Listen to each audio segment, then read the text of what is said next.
Bonjour, dans une vidéo précédente, j'expliquais que j'allais créer une vidéo pour mettre en œuvre les propriétés algébriques de la fonction exponentielle en gardant momentanément l'écriture EXP et non pas la nouvelle écriture avec le petit e. Donc là, je propose un exercice qui est le suivant, écrire sous forme exponentielle de a l'expression qui est écrite ici. Alors, je vais rappeler en premier lieu les propriétés algébriques de la fonction exponentielle.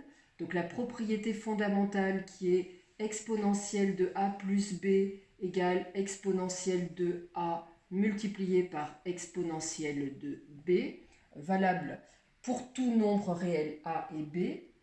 La deuxième propriété exponentielle de moins a égale 1 sur exponentielle de a. Voilà, ces propriétés, il faut les réciter régulièrement. Ensuite, troisième propriété exponentielle de a moins b qui est égale à l'exponentielle de a divisé par exponentielle de b. Et enfin, quatrième propriété, l'exponentielle de na. Alors, au départ et dans les démonstrations, enfin démonstrations entre guillemets, parce qu'on ne peut pas complètement démontrer, on indique que n est un entier naturel, et puis ensuite on vous demande d'admettre que même si n est un réel, l'égalité que je vais écrire ici est vraie. Et donc exponentielle de na, c'est exponentielle de a, le tout à la puissance n. Voilà, et ces quatre propriétés valables, quels que soient les réels a et b, et y compris ici, même si n n'est pas un entier, même si n est un réel. Donc, je vais appliquer ces propriétés là-dessus, et la première qu'on voit à l'œuvre, c'est cette propriété-là utilisée dans ce sens-là. Je rappelle que quand on a une égalité, on peut aussi bien passer de là à là que passer de là à là. Et donc, cette expression, je vais pouvoir l'écrire. Alors, attention à l'écriture. Le n, il est multiplié par a. Donc, le 2, il va être multiplié par x plus 2. Il faut donc que je mette des parenthèses. C'est donc égal à exponentielle de 2 facteurs de x plus 2, ne pas oublier les parenthèses. Multiplié par, là c'est pareil, donc le n est multiplié par a, le 3 va être multiplié par moins x plus 1, donc ne pas oublier de mettre les parenthèses 3 multiplié par, entre parenthèses, moins x plus 1.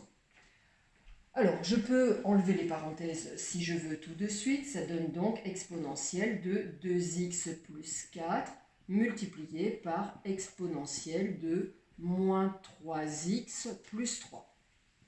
Voilà, et puis ensuite, je mets en œuvre cette propriété-là qui est la propriété fondamentale. Là aussi, dans ce sens-là, eh bien, elle me permet d'écrire que ce produit-là est donc égal à l'exponentielle de, alors je vais mettre des crochets, 2x plus 4, c'est ce qui joue le rôle de a, plus moins 3x plus 3, c'est ce qui joue le rôle de b. Et c'est donc égal à l'exponentielle. Et puis ensuite, lorsqu'on a un plus, il n'y a pas besoin de mettre des parenthèses, il n'y a pas de danger. Donc si vous voulez bien, je vais les enlever ici. Et donc ce plus, je peux l'enlever aussi. Il me suffit de simplifier. 2x moins 3x, ça fait moins x. Et plus 4 plus 3, cela donne plus 7. Voilà une application de ces propriétés algébriques en gardant l'écriture EXP qui n'est quand même pas l'écriture la plus appréciable. Je vais juste faire une démonstration d'égalité et puis je vous donne rendez-vous plutôt dans l'écriture, la nouvelle écriture de l'exponentielle, donc qui a été exposée dans la vidéo précédente intitulée Fonction exponentielle 3, donc la nouvelle écriture de l'exponentielle. Donc au préalable, l'exponentielle de x, ça s'écrivait de cette façon-là. Et grâce à la propriété algébrique 4 que j'ai mise en évidence tout à l'heure, eh bien, on a mis en place que exponentielle de x, ça allait pouvoir se noter désormais e puissance x. Donc ça, je l'utiliserai par la suite. Là, pour l'instant, je vais encore rester sur la notation EXP parce qu'il ne faudrait pas que ça vous mette en difficulté parce que vous avez cette notation. Donc, on va me demander de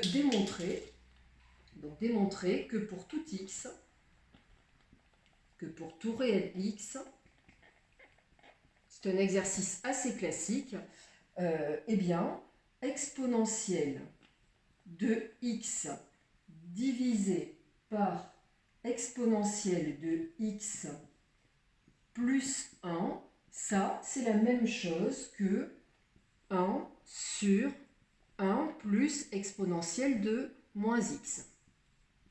Voilà, donc on me demande de démontrer cette égalité. Quand on me demande de démontrer une égalité, ce qui est important, c'est que je ne dois pas partir de l'égalité. Alors, soit je vais partir de ce côté-là, je vais travailler sur lui et je vais arriver à ça. Soit je peux partir de ce côté-là, travailler sur lui, arriver à ça. Et si j'étais en situation de blocage, je coupe mon tableau en deux, je travaille de ce côté gauche sur cette expression-là, du côté droit sur celle-ci, et je prouve que j'ai le même résultat. En fait, ici, il suffit de partir de cette quantité-là. Parce que exponentielle de moins x, ça répond à une propriété algébrique. Donc on sent qu'on va pouvoir faire quelque chose. Donc je pars de cette quantité-là qui est à droite et je vais travailler sur cette quantité-là sans pour l'instant dire que c'est égal à ça, j'en sais rien, je dois le démontrer. J'ai une propriété algébrique qui m'a dit que exponentielle de moins a, c'était 1 sur exponentielle de a. Voilà, et donc cette propriété, je vais aller l'utiliser pour transformer ce exponentiel de moins x. C'est donc 1 sur 1 plus 1 sur exponentielle de x. Voilà, après je n'oublie pas que exponentielle ou pas, je suis dans du travail concernant les fractions et donc les règles sur les fractions n'ont pas changé parce que je travaille avec l'exponentielle qui est un nombre comme tous les autres.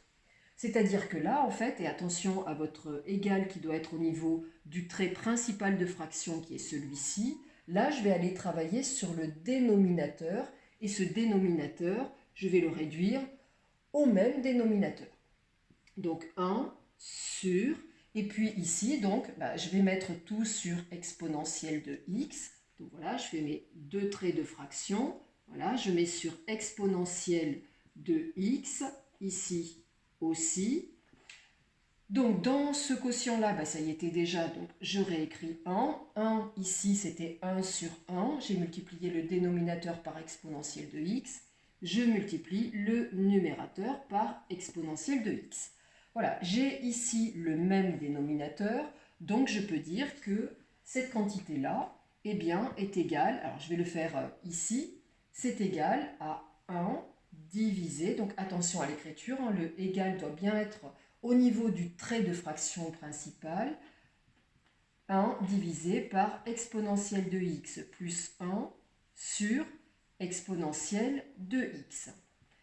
Voilà, et puis ensuite, il me suffit de me rappeler une propriété sur les fractions qui est la suivante, a sur b divisé par c sur d, trait de fraction principale ici, eh bien c'est égal à a sur b, la fraction du numérateur, on la laisse intacte. On remplace le divisé ici, donc ce divisé-là, par un multiplié, à condition d'inverser la fraction qui est au dénominateur. Donc ici, on va inverser. Grâce à cette propriété, donc le égal, il est ici. Je vais effacer au-dessus, voilà, parce que sinon, on risque de ne pas trop y voir clair. Et donc, c'est égal à 1 multiplié par, et je prends l'inverse de cette fraction-là, exponentielle de x sur exponentielle de x plus 1. Et le 1 multiplié par, eh bien 1 multiplié par, ça ne change rien du tout. Donc si vous voulez bien, je vais venir l'effacer ici. Et on constate eh bien, qu'on a bien la quantité qu'on attendait, donc CQFD, ce qu'il fallait démontrer. On vient bien de démontrer cette égalité. Voilà pour deux exemples d'application des propriétés algébriques sur la fonction exponentielle avec encore l'écriture EXP de cette fonction qui n'est, comme je l'ai déjà dit, qui n'est quand même pas la plus pratique. Je vous donne rendez-vous sur une autre vidéo pour mettre en place la nouvelle notation, la nouvelle écriture de tout ce qu'on connaît sur l'exponentielle avec cette nouvelle notation et des nouveaux exercices de base classiques qu'il faut savoir faire. Donc à très bientôt, au revoir.